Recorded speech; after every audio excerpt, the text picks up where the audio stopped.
Aquaba, Aquaba, Aquaba. Casarima en Côte d'Ivoire. Et oui, chrétiens, artistes, musiciens, pasteurs, prophètes, docteurs de la parole. Vous qui voulez ouvrir la porte de votre ministère au monde entier, plus besoin de vous déplacer. Le monde vient à vous à travers notre site internet www.casarima.fr. Casarima, c'est une télévision disponible sur Drivebox Orao, une radio qui émet directement sur notre site internet et une application disponible sur vos smartphones Android. Casarima Côte d'Ivoire, nous sommes joignables au 00225 75 157 188 00225 22 490 157. Vous pouvez également nous écrire à l'adresse casarimaivoire@gmail.com. Que Dieu vous bénisse. Casarima, votre ministère révélé au monde entier. Shalom, shalom. Aquaba sur les 3www.casarima.fr. Et si votre chaîne de télévision Casarima, nous sommes très heureux de vous retrouver encore en séjour. Voilà, nous, c'est Casarima Côte d'Ivoire. Voilà, Casarima Côte d'Ivoire. J'aimerais saluer la grande famille Casarima. Voilà, partout dans le monde. Sans oublier les groupes pour cette initiative, pour cette vision qui sont venues de la part du Seigneur. J'aimerais aussi dire un grand merci à la sœur Anna Confection qui essaie de nous accompagner. C'est la sœur toute ma vie. Voilà, je profite pour vous dire, pour vos cérémonies de mariage, l'anniversaire des baptêmes, n'hésitez pas à la contacter. N'hésitez pas à la contacter via Casarima. Voilà, Casarima, parce que notre sœur, elle fait de bonnes choses pour le Seigneur. Aujourd'hui, nous recevons pour vous quelqu'un qui est venu à la présenter, notre frère l'initiateur de Jésus, le frère Justin Kabassé. Voilà, nous avons eu à faire des émissions précédentes. Il a eu à parler de la prostitution, du danger de la prospérité. Vous avez été nombreux à réagir suite à ces émissions. Aujourd'hui, nous allons lui poser quelques questions. Il va essayer d'éclaircir un peu plus la vision de Jésus RDC. Voilà, afin que nous tous nous puissions mieux comprendre et saisir cette vision. Bonjour, je vais juste Kabassé. Bonjour, c'est Comment vous allez? Ça va très bien. Encore Jésus RDC. Pouvez-vous rappeler encore la vision de Jésus RDC à nos téléspectateurs qui nous suivent ce moment? Amen. Jésus RDC veut tout simplement dire Jésus roi de la République démocratique du Congo. Nous œuvrons et nous travaillons pour que le Seigneur soit réellement le roi de notre nation. Et parce que c'est la seule solution, c'est le seul moyen pour que le Congolais soit réellement heureux. Nous espérons et nous souhaitons être heureux, libres, de pouvoir servir le Seigneur dans la joie aussi, prospérer, pourquoi pas. Et la seule solution pour que nous puissions y arriver, c'est de pouvoir vraiment faire de Jésus le roi de notre nation. Et nous œuvrons depuis un moment pour cela, et nous bénissons le Seigneur pour cette émission qu'il nous a donnée la conclure dans la nation. Et aussi, pour aller un peu plus loin, Jésus RDC, c'est vraiment un ministère pour ramener l'adoration en tant que mode de vie, en tant que manière de vivre l'adoration dans la nation, dans la République démocratique du Congo, en tant que mode de vie, parce que l'adoration n'est pas un chant. Ah, d'accord, mais quand on parle de l'adoration, on voit tout de suite les chants. Vous êtes chanteur, vous chantez aussi? Je peux être chanteur, mais l'objectif que nous voulons atteindre avec Jésus RDC n'est pas la chanson, pas du tout.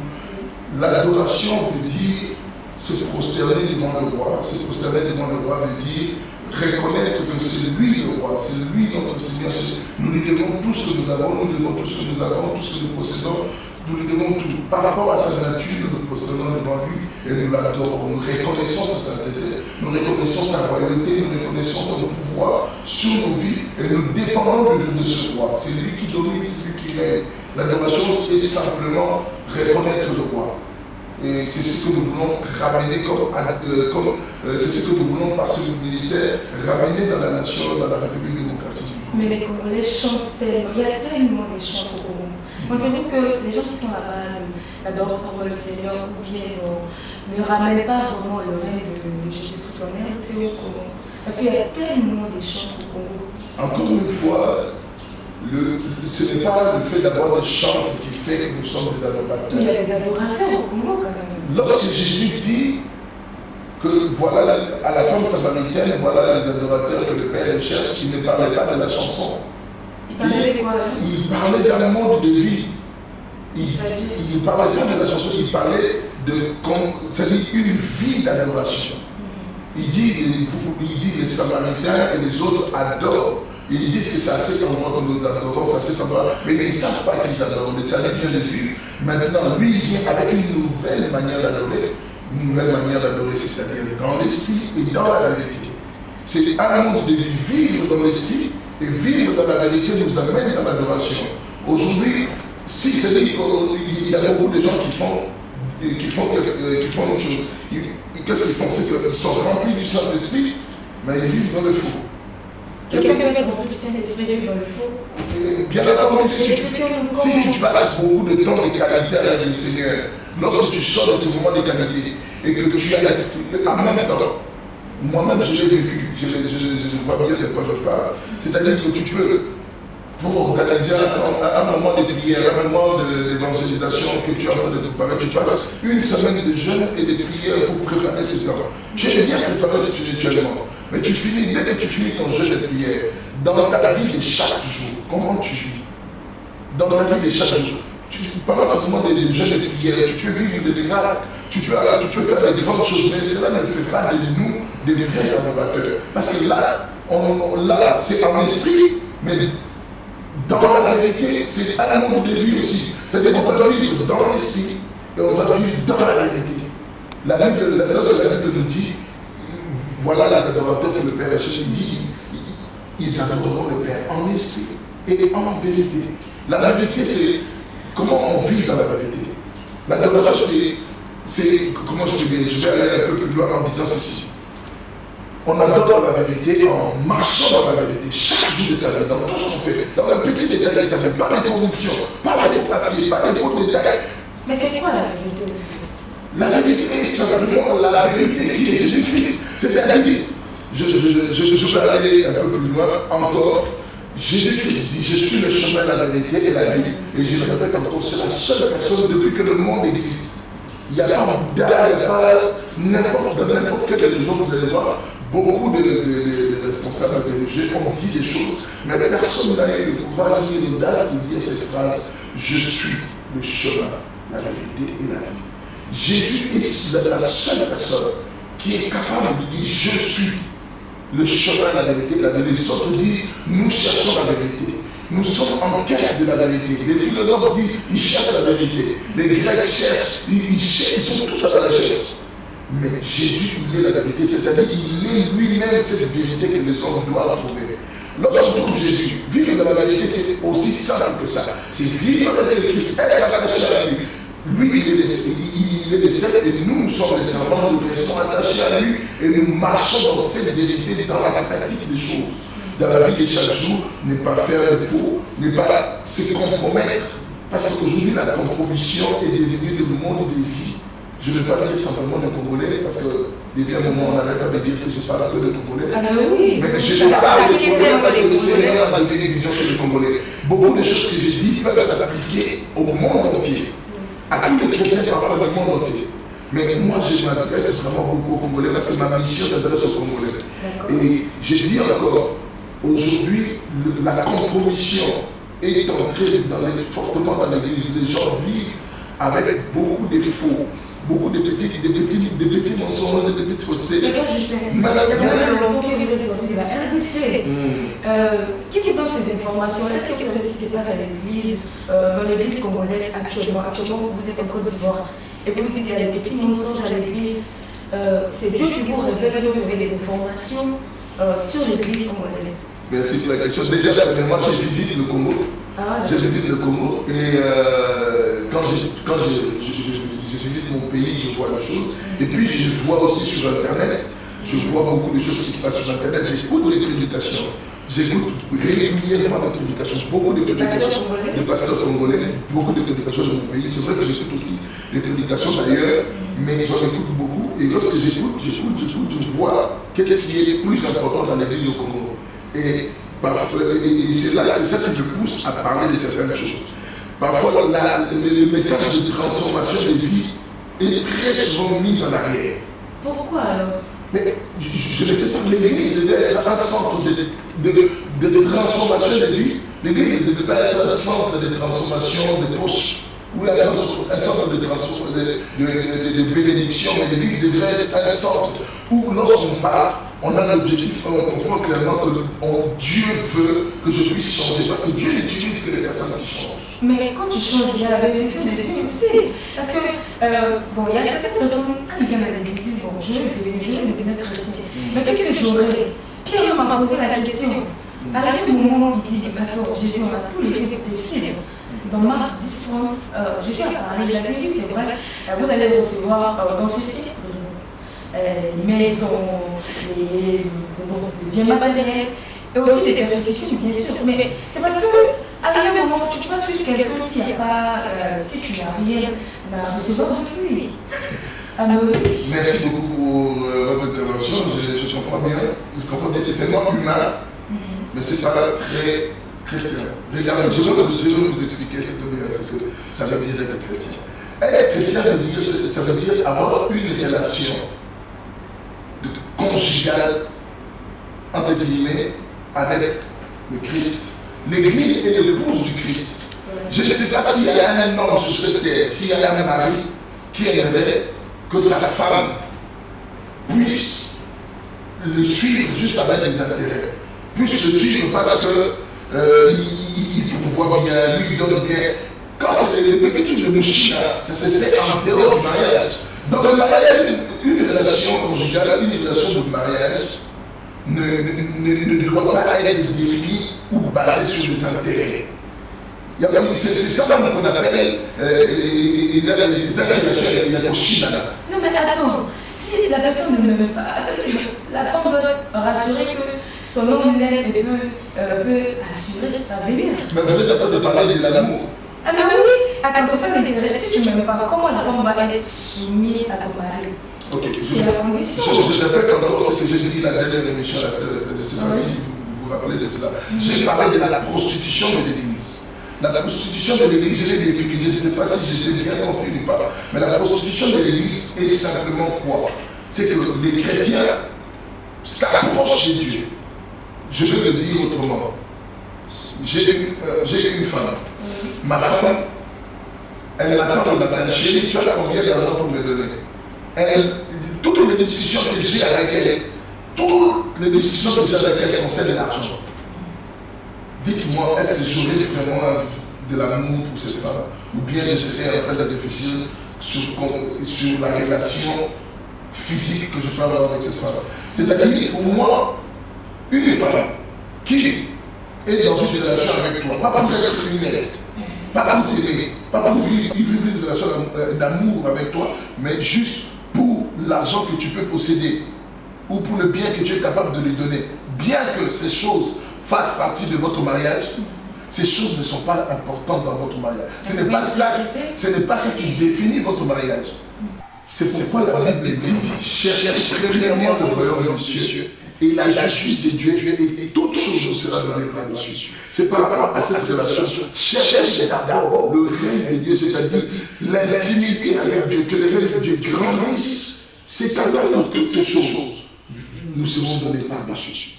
Et nous devons, les chrétiens doivent comprendre que nous ne devons pas avoir une relation de prostituée avec un homme, mais des relations d'épouse avec le Christ. C'est la chose la plus importante dans l'intimité avec le Seigneur. Mais il y a certaines personnes, par exemple, qui sont atteintes d'une maladie incurable. Quand ils viennent vers Jésus, c'est peut-être guérir. Vous n'allez pas dire à ces personnes de chercher premièrement le royaume de Dieu. Parce que la personne vient, je viens à Christ, est-ce que je vais être guéri? Donc, la personne qui a cette mentalité-là ne fait pas le bien ou comment? Regardez, je veux vous dire une chose. Il faut bien comprendre ce que je suis en train de dire. Dans une relation amoureuse, couple, un homme et une femme, il y a des devoirs, il y a des besoins, il y a des choses que chacun doit avoir à l'autre. La Bible dit que l'homme doit s'occuper de sa famille. Mon épouse, la Bible dit, ses décisions sont tournées vers ton mari. Et il dominera sur toi. Chacun a un rôle à jouer. Dans la relation de Christ, le Christ a un rôle à jouer. Nous avons un rôle à jouer. Jésus dit, le rôle de Dieu est au milieu de vous. Jean assiste en train de nourrir. Il dit à ses disciples, allez, demandez. Si c'est lui, nous devons entendre un autre. La réponse de Jésus est très claire. Allez, Jean-Baptiste. Les aveugles voient, les sourds entendent, les boiteux marchent, les muets parlent. Et pourquoi il laisse cette réponse? Parce que le miracle accompagne le royaume de Dieu. C'est-à-dire que le miracle, lorsque le royaume de Jésus vient, lorsque le royaume de Jésus vient dans la vie, les miracles accompagnent le royaume de Jésus. Mais est-ce que le miracle est plus important que le royaume de Jésus qui est la chose la plus importante, c'est-à-dire l'intimité, la base de la relation? Est-ce que le miracle qui doit accompagner est plus important? C'est ça que nous devons comprendre. Nous devons comprendre une chose. Notre intimité avec Jésus, notre relation avec Dieu, notre manière de vivre avec Dieu, de marcher avec Dieu est plus important que toutes les choses que tu es capable de nous donner. D'accord, merci beaucoup, frère Jésus. Mais aujourd'hui, chaque homme de Dieu a reçu un message particulier. Vous mettez l'accent sur le royaume de Dieu. Aujourd'hui, peut-être il y a certaines personnes qui ne comprennent pas ça. Peut-être si elle a reçu un message de prospérité, le message que vous combattez, parce qu'il y a la dernière vidéo sur le danger de la prospérité. Il y a un frère qui avait réagi en disant que est-ce que les hommes qui prêchent la prospérité sont dans le faux ou comment? Parce que peut-être lui a reçu le message de la prospérité. Vous parlez du royaume, mais si la prospérité ne se passe pas le royaume, comment la prospérité ne se passe pas? C'est ça aussi le problème. Premièrement, il n'y a pas deux évangiles. Il n'y a pas trois évangiles. Il y a un seul évangile. Jésus n'a pas parlé de plusieurs évangiles. Il n'y a pas de message, il n'y a pas d'évangile de prospérité, évangile de ceci. Mais nous, alors aujourd'hui, vous parlez de ça. Mais parce que les gens font ça un évangile. Les gens font ça un évangile. L'Église est devenue un centre un centre de confort matériel. L'Église est devenue un endroit où les gens vont avoir des promesses d'être riches. Mais il y a un seul évangile, l'évangile du Dieu de Jésus. Quand Jésus parle, il dit, je vous amène une bonne nouvelle. Le royaume de Jésus est au milieu de vous. Tous les disciples de Christ ont parlé de la bonne nouvelle du royaume de Jésus. Ils n'ont jamais parlé du nom de notre évangile. L'évangile, il y en a un seul, il y a deux évangiles. Et tout autre évangile qui n'est pas l'évangile du royaume de Jésus est centré sur l'homme. Et tout ce qui est centré sur l'homme vient du diable. Dans l'évangile du royaume de Jésus, dans l'intimité avec Dieu, c'est Dieu qui est au centre. C'est Dieu qui est au centre. Et je voudrais préciser, parce qu'il y a c'est le frère dont on parlait, a dit que le Joss Meyer, d'autres personnes sont l'évangile. Moi, j'aime beaucoup Joss Meyer. Et je vais vous dire une chose. Joss Meyer, je n'ai pas entendu prêcher l'évangile de la prospérité. J'entends Joss Meyer prêcher le royaume de Dieu sur terre. C'est-à-dire que l'homme doit déjà vivre le règne de Dieu dans sa vie, mais sur terre. Elle recherche un message que nous sommes en train de chercher. Le message que nous sommes en train de chercher qui parle de quelque chose de très important. Si tu veux être heureux, si tu veux être heureux, si tu veux vivre le bonheur, déjà à partir de cette terre, fais de Dieu le centre de ta vie. C'est le message de prospérité, c'est pas un message de prospérité. Le message de prospérité est centré sur l'homme. Le message de prospérité est centré sur l'homme, mais le message de prospérité est centré sur Dieu, sur le royaume de Dieu. Et toutes ces choses amènent le bonheur à l'homme. Mais le plus important, c'est d'avoir un cœur tourné vers Dieu, le consommateur de notre foi. Et Dieu n'est pas contre le fait de bénir, Dieu n'est pas contre le fait de faire du bien. C'est même l'objectif de Dieu. La Bible dit à l'homme et à ta femme, comme Christ a aimé l'Église pour la sanctifier. Christ a sanctifié l'Église. Et il a devant lui une Église sans tache. Il est en train de prendre soin de ces églises. L'objectif de Christ dans sa part de responsabilité, comme je l'ai dit tout à l'heure, dans une relation, dans une alliance, chacun a sa part de responsabilité. Et dans la part de responsabilité du Christ, dans l'alliance que nous avons dans la relation, que nous avons avec le Christ prend soin de ses enfants. Il est dit dans Matthieu 6, ne vous inquiétez pas. Pourquoi? Parce que nos désirs sont tournés vers lui. Il est l'épouse de l'épouse. Ne vous inquiétez rien de ce que vous allez manger, de ce que vous allez boire. Mais en toute chose, faire connaître Dieu par des prières et supplications. Pourquoi nous, on pense que ça par l'inquiétude, par le fait de concentrer sur le matériel, nous sommes capables de changer quelque chose dans notre vie. Mais moi, j'aimerais dire à tous les chrétiens qui, pendant des années, vont dans les églises et se concentrent à demander des choses du Seigneur. Qu'est-ce que vous avez déjà reçu du Seigneur? Qu'est-ce que vous avez déjà expérimenté de spécial? J'ai déjà su. Mais il faut quand même. Dieu existe la prière. Dieu existe la prière. Mais oui. La prière de qui? De ces personnes qui fait parler, qui passent leur temps à demander. Parce que la Bible même dit de demander. On demande. Bon, les personnes qui ne reçoivent pas, c'est parce que la Bible dit c'est parce qu'ils demandent pour satisfaire leurs désirs charnels. Amen. Voilà. Je vous pose une question. Oui. Quelqu'un qui n'a pas d'intérêt pour Dieu, quelqu'un qui n'est même pas intéressé par Dieu, mais qui vient à l'église, il y en a beaucoup. Excusez-moi de dire ça. Il y en a vraiment beaucoup. Je ne vais vraiment pas m'attarder à dire des statistiques, mais il y en a vraiment beaucoup qui n'ont rien à voir avec Dieu, qui sont dans les églises parce qu'ils veulent un confort, qui sont dans les églises parce qu'ils veulent un confort. Vous avez qu'une personne comme ça, qui est dans une église parce qu'il veut un confort. Cette personne, c'est sa prière et elle ne sait pas quel besoin. Le livre, le texte que vous avez cité tout à l'heure, Jacques, qui parle de vous demander mal parce qu'à se demander dans l'église satisfaction sur la situation. Ce texte-là, est-ce que vous ne pensez pas que cette personne qui est en France des églises, juste dans le besoin de satisfaire leurs besoins, leurs passions, leurs désirs, vous pensez pas qu'ils rentrent dans ces cadres dans ce texte-là? Oui, mais pas tous. Parce que Dieu fait grâce. Dieu est fait. Vous dites que je dois faire telle chose pour avoir telle chose chez Dieu. Dieu est fait grâce à ces personnes qui ont une ancienneté, par exemple, de 5 ans d'église, qui demandent des choses qu'ils ne reçoivent pas. Et il y a des nouveaux convertis, par exemple, qui viennent à l'église, on va nous sortir tout de suite, c'est marié. Par contre, il y a d'autres qui est là depuis longtemps à l'église, qui ne se marient pas. C'est pas grâce à Dieu, c'est pas grâce à nous, c'est des choses. C'est pas par nos propres efforts.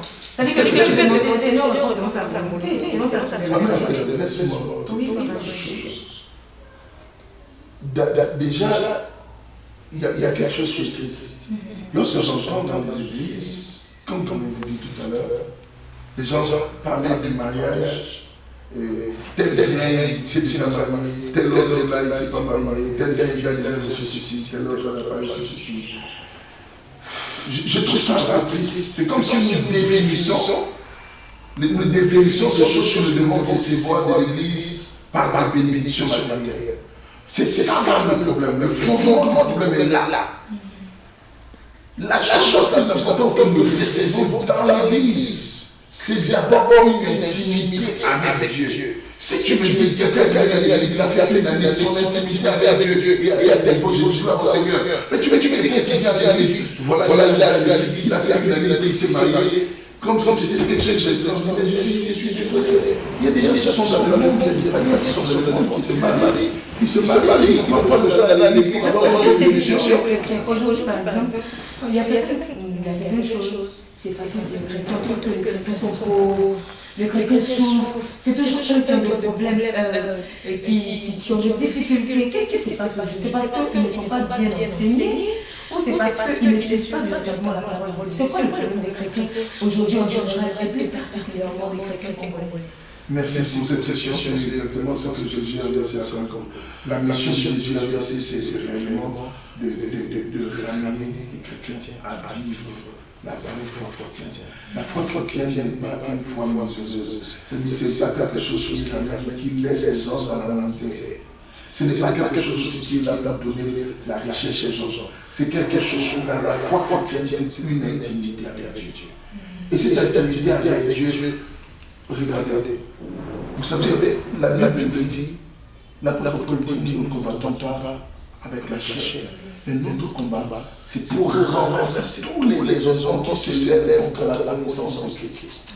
Et il y a beaucoup de faux raisons qui sont contre l'Église, comme les faits que considère l'effet de venir dans une église pourrait être pour se marier, l'effet de venir dans une église pour ceci, comme si c'était ça le titre d'être chrétien. C'est des raisons que nous combattons. Notre travail, c'est nous voulons connaître Christ. Tel veut se révéler à l'homme. Christ veut se révéler à l'homme dans une intimité où les choses matérielles par l'Église, ça lumière. Lorsque Christ, la lumière de Christ rayonne, toutes les choses sont passées. Ça ne devient pas, ça n'a plus de valeur. Les choses de ce monde n'ont plus de valeur. Pourquoi je vous dis ça? Parce que on peut réussir sa vie sans être chrétien. Il y en a qui réussissent leur vie, ils ne sont pas chrétiens, mais ils ne sont pas heureux. La seule différence qui fait entre les vrais chrétiens et tous ceux qui recherchent, même si tu viens à l'église pour rechercher le bonheur, et pour rechercher le bonheur en pensant que ton bonheur va se trouver dans les biens matériels et dans les choses que tu peux posséder, la différence c'est que nous avons le bonheur parce que nous avons trouvé Christ. Chaque jour, Christ transforme notre vie.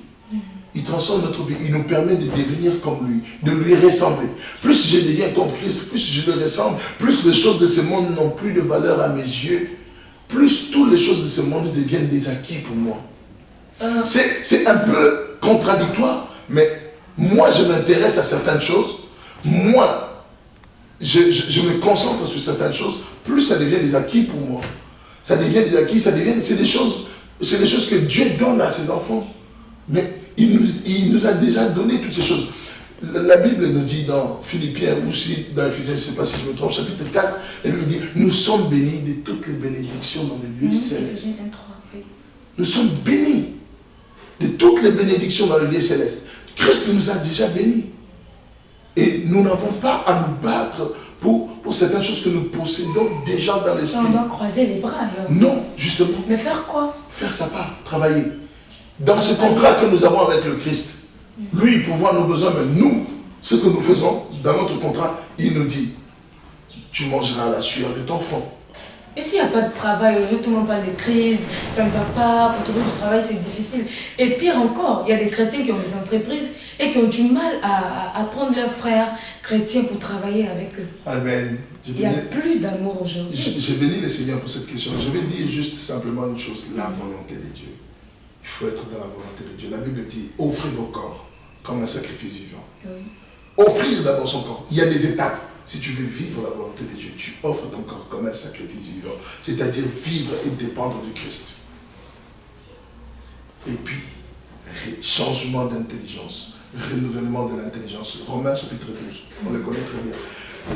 Lorsque nous changeons notre manière de penser, notre manière de réfléchir, c'est alors que nous comprenons et nous apprenons à discerner la volonté de Dieu, qui est agréable, bonne et parfaite. Celui qui est de la volonté de Dieu ne tâtonne pas. Celui qui est de la volonté de Dieu ne se trompe pas. Ah bon? Il s'engage dans les choses qu'il faut. Il va là où il faut. La Bible dit dans le psaume, heureux l'homme. L'homme, heureux l'homme, qui ne marche pas selon le conseil des méchants, qui ne s'assied pas en compagnie de mon cœur, et qui ne s'arrête pas sur la voie des péchés, mais qui trouve son plaisir dans la loi de Dieu, qui trouve son plaisir dans l'intimité avec Dieu. Il est comme un arbre planté près d'un courant d'eau. Il donne son fruit. À chaque saison où il doit donner un fruit, il le donne. Parce qu'il est dans les tempos, si tu veux. Cette personne est là où il doit être au bon moment et il sait donner du fruit à sa saison. Les chrétiens, excusez-moi, aujourd'hui nous ne réussissons pas parce que nous combattons les mauvais combats. C'est-à-dire le mauvais combat. Le combat, c'est-à-dire que nous sommes en train de nous battre là où il ne faut pas nous battre. Bats-toi d'abord à comprendre et à vivre la volonté de Dieu et tu regarderas toutes les difficultés de ta vie avec beaucoup moins de pression. Frère Justin, c'est pas parce que vous travaillez déjà, à vous voir, on sent que vous travaillez, vous êtes bien, peut-être que vous dites ça. Parce qu'il y a certaines personnes qui suivent la parole de Dieu, qui marchent selon la parole de Dieu, mais qui souffrent. Amen. Qui n'arrivent pas à joindre les deux bouts.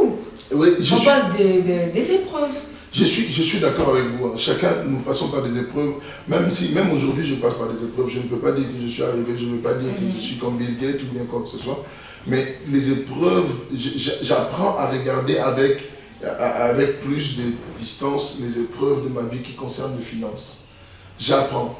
Je vais vous expliquer quoi. Moi qui vous parle, je suis passé par des moments très difficiles. Lorsque mon père est décédé, je suis passé par des moments vraiment, vraiment difficiles. J'ai été jardinier à l'église catholique, j'ai été coursier, j'ai fait tous les petits boulots, je les ai faits. Mais le problème, c'est que la Bible dit, celui qui est fidèle dans les petites choses, Dieu est capable, Dieu lui confiera les grandes choses. Amen. Aujourd'hui, les hommes, qu'est-ce qu'ils veulent? Ils veulent directement travailler dans des bureaux, ils veulent directement être grands. Moi, oui, puisque tout à l'heure, non, j'ai vendu des sucrés, j'ai vendu des cakes que j'ai fait. Mais quelqu'un qui doit régner, dominer. Hein? Vous dites que... Quoi? Dans un pays où on parle arabe, j'ai vendu des livres pour enfants. Ah, mais c'est que ça, franchement... Celui qui sait être fidèle avec Dieu dans les petites choses.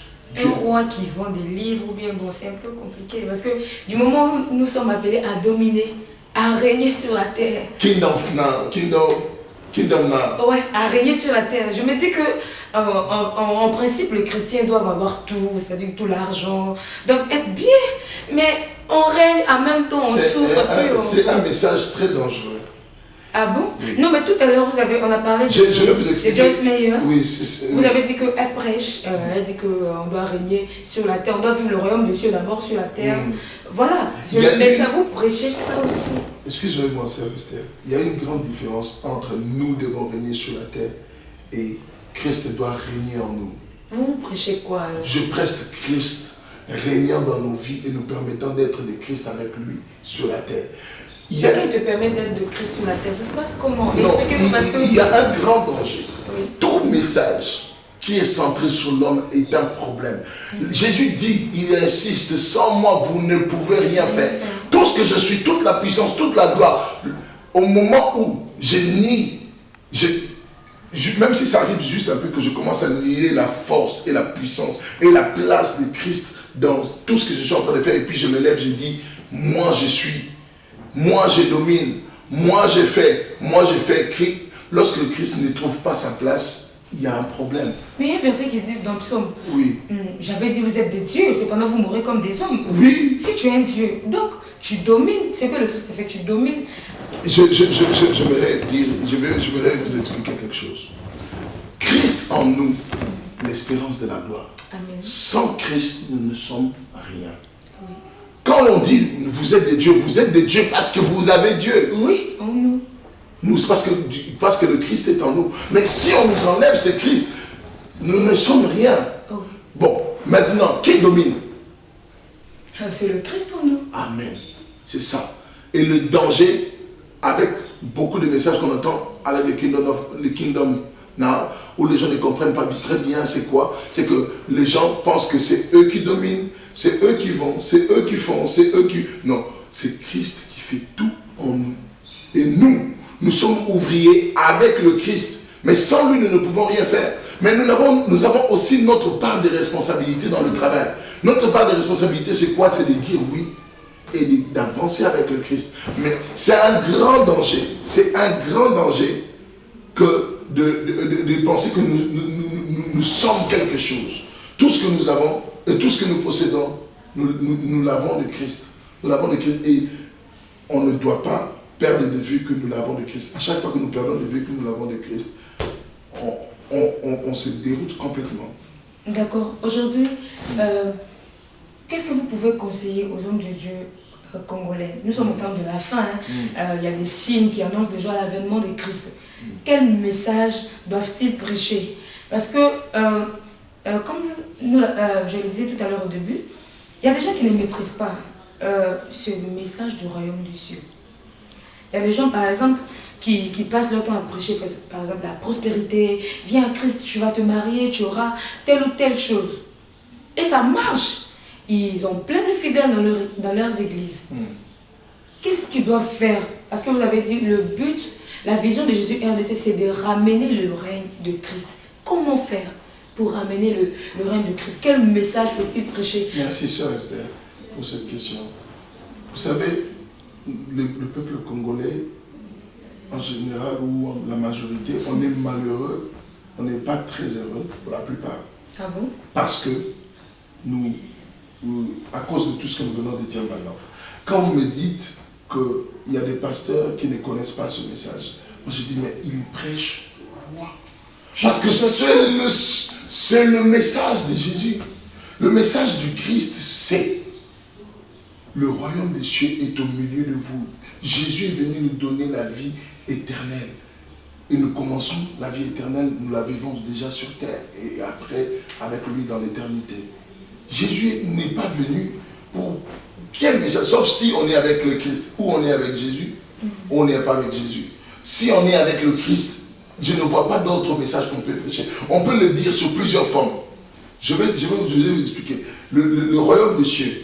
Dans le royaume des cieux, les gens grandissent, ils doivent grandir. Grandir spirituellement. Spirituellement. Dans le royaume des cieux, les gens doivent apprendre à utiliser leur argent avec le Seigneur. À dépendre de lui dans l'utilisation de leur. Il y a tellement de messages à donner par rapport au royaume des cieux que je ne comprends pas qu'on puisse dire qu'on dirige une église et on ne prêche pas le royaume des cieux, on prêche quoi? On prêche quoi? Il n'y a pas d'autre message à donner. La sanctification fait partie du royaume des cieux. La croissance spirituelle fait partie du royaume des cieux. Les œuvres de l'esprit, les anges, le ministère des anges, l'onction du Saint-Esprit, toutes ces choses, ça fait partie du royaume des cieux. Nous travaillons dans toutes ces choses, même les dons spirituels, même le fruit de l'esprit. Toutes ces choses sont des choses qui doivent nous transformer pour que nous puissions être heureux dans le royaume des cieux. Pour que nous puissions vivre heureux dans le royaume des cieux. La Bible dit, ne vous amassez pas de trésors sur la terre, mais dans le ciel, là où la terre et la rouille ne détruisent, ni ne peuvent détruire. Pourquoi nous devons nous amasser des trésors là-bas? Nous amassons des trésors là-bas parce que c'est là-bas notre demeure. Cette terre, nous sommes des passagers. On amasse comment les trésors du ciel? Comment amasser?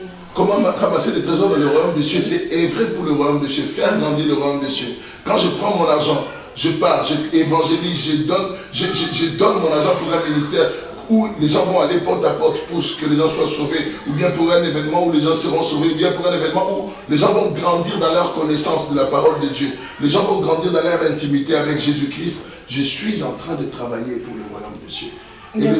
Et le royaume des cieux, c'est tout espace physique ou spirituel où Jésus-Christ est roi. Amen. Merci beaucoup, frère Justin. Quel est votre fardeau aujourd'hui?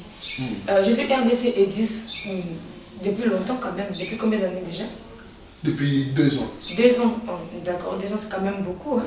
Nous sommes à notre deuxième année. Deuxième année. Depuis 26 janvier 2014. D'accord. D'accord. Quel est votre fardeau aujourd'hui pour la nation congolaise? Pour l'église surtout. Mon fardeau aujourd'hui, il y a 2 choses que j'aimerais dire. D'abord pour les païens. D'accord. Je vais dire quelque chose aux païens, des gens qui osent s'élever et dire qu'ils font tomber Jésus dans les émissions où ils disent Jésus KO, faites attention. Jésus KO? Oui, j'ai suivi des émissions où il y a des gens qui chassent des hommes dans la salle et ils disent Jésus KO et ils ont gagné. Beatles, les Beatles, regardez, l'histoire doit vous enseigner. On ne se moque pas de Dieu et on ne joue pas avec le nom de Jésus. Les Beatles se sont levés, ont voulu dire que leur nom sera plus célèbre que le nom de Jésus. Leur groupe a été dispersé et il y en a qui sont morts au milieu d'eux. On ne se moque pas de Dieu. On ne se moque pas de Dieu. Vous savez pourquoi la Bible est le livre le plus célèbre au monde? Parce que Dieu tient toujours à sa parole et Dieu s'occupe de sa parole. Malgré toutes les persécutions qu'a subies l'Église, la Bible est toujours le livre le plus célèbre au monde, le plus vendu dans le monde. Malgré toutes les persécutions, parce que Dieu tient à sa parole. Dieu veille sur sa parole. Dieu veille sur sa parole. Et faisons très attention. On ne peut pas jouer avec le nom du Seigneur. On ne peut pas jouer avec le nom du Seigneur, les païens. Les gens, vous qui ne connaissez pas Christ, vous qui voulez prier de Dieu congolais ou de Dieu noir ou de Dieu je ne sais pas comment, je ne sais pas, mais je vous demande juste une seule chose, respectez les choses que vous ne comprenez pas. Si vous ne comprenez pas la foi chrétienne, respectez cette foi chrétienne. Parce que votre salut, même si vous ne le savez pas, se trouve là-dedans. Votre salut se trouve là-dedans. Je ne vous parle pas d'une religion, je ne vous parle pas d'une église, je vous parle d'une intimité avec Dieu. Tu ne peux pas rencontrer Dieu sans Jésus-Christ. Partout où tu m'entends, tu ne peux pas rencontrer Dieu sans passer par Jésus-Christ. Il est le seul. Regardez tous vos leaders religieux. Ils n'ont jamais eu ce courage de dire qu'ils sont la vérité, qu'ils sont le chemin et qu'ils sont la vie. La seule personne, le seul leader qui a osé avoir le courage de dire cette phrase, c'est Jésus-Christ. Parce qu'il est, lui seul, la vérité et la vie. Je vous invite à croire au Seigneur Jésus-Christ pour le salut de notre nation, le Congo. Pour le salut de notre nation, le Congo. Parce que l'objet que la Bible nous a beaucoup yende azanzela solo pe bomoi musu sazate. Maintenant pour l'église au Congo, je voudrais dire un mot aux chrétiens congolais. Arrêtons de marchander avec le péché. Arrêtons de comment on appelle ça déjà, le mot là c'est quoi? Arrêtons de marchander avec le péché. Arrêtons des compromis, voilà c'est le mot. Arrêtons des compromis avec le péché, le mensonge. Vivons dans la vérité. L'église du Christ au Congo. Le Christ, Jésus-Christ revient, ce ne sont pas des fables. C'est une réalité, Jésus-Christ revient. Mais mettons Jésus au centre de nos vies. Arrêtons l'impudicité spirituelle. Arrêtons de nous approcher de Dieu juste. Je passe des moments de jeûne, je passe des moments de prière, je passe des moments de retraite juste pour recevoir de Dieu ce qu'il est capable de me donner. Chercher l'intimité avec Jésus, deviens réellement une épouse du Christ et dépend de lui. Apprends à dépendre de Christ et le Seigneur pourvoira pour notre pays. Et vraiment, le pasteur maintenant, je vous en supplie, pour l'amour de notre Seigneur Jésus-Christ, je ne vous en donne pas les ordres. Je vous demande juste simplement de changer vos messages. Que le royaume de Dieu vienne dans la nation. Prêchons le royaume de Dieu. Si nous lisons de Genèse jusqu'à Apocalypse, nous allons nous rendre compte que tout est centré sur ce royaume. Dieu voulait être le roi et il le veut encore aujourd'hui. Et il veut être le roi de ma nation. Et il veut que cette nation devienne une nation qu'il adore. La République démocratique du Congo, nous devons vivre la vraie adoration pour Jésus-Christ. Et je vous encourage vraiment l'église de Dieu à vous tourner vers le Christ. Changez vos messages. Changez vos messages pour que Jésus soit le seul roi de la République démocratique du Congo. Amen. Donc, changez vos messages. Frère Justin, nous sommes auteurs de cette mission. Quel est votre mot de la fin? Le mot de la fin, je pense que je l'ai dit tout à l'heure. Je pense vraiment que nous devons faire attention au message que nous prêchons, pasteur. Oui. Nous devons faire attention, fidèles de l'Église, à tout ce que nous recevons et prions pour que le Seigneur vienne régner dans la République démocratique du Congo. Prions pour que le Seigneur vienne régner dans nos vies. Prions pour que le Seigneur vienne régner dans l'Église au Congo. Et il y a un message du pasteur Roland Gallo que j'ai écouté, les 5 maladies de mon église, les 5 maladies de mon église. Vraiment, prions pour que le Seigneur travaille dans la nation de la République démocratique du Congo. Au nom de Jésus, que le Seigneur nous bénisse abondamment. Amen. Amen. Merci frère Justin. Chers téléspectateurs, voilà, la priorité c'est Jésus. Voilà, la priorité c'est Jésus. Et revenons au culte original. Adorons le Seigneur de tout notre cœur, en esprit et en adorons le vérité. Seigneur de tout notre congolais, le Seigneur nous aime et le Seigneur nous aime et j'aimerais saluer toutes les personnes qui nous ont suivis. Voilà, je dis merci à notre frère Chris Badi. Voilà, je dis merci à notre frère Chris Je Badi. n'oublie pas le grand cadre, le frère. Je n'oublie pas le grand cadre, le frère. À très bientôt, Kazarima, votre ministère. À très bientôt, Kazarima, votre ministère révélé au monde entier.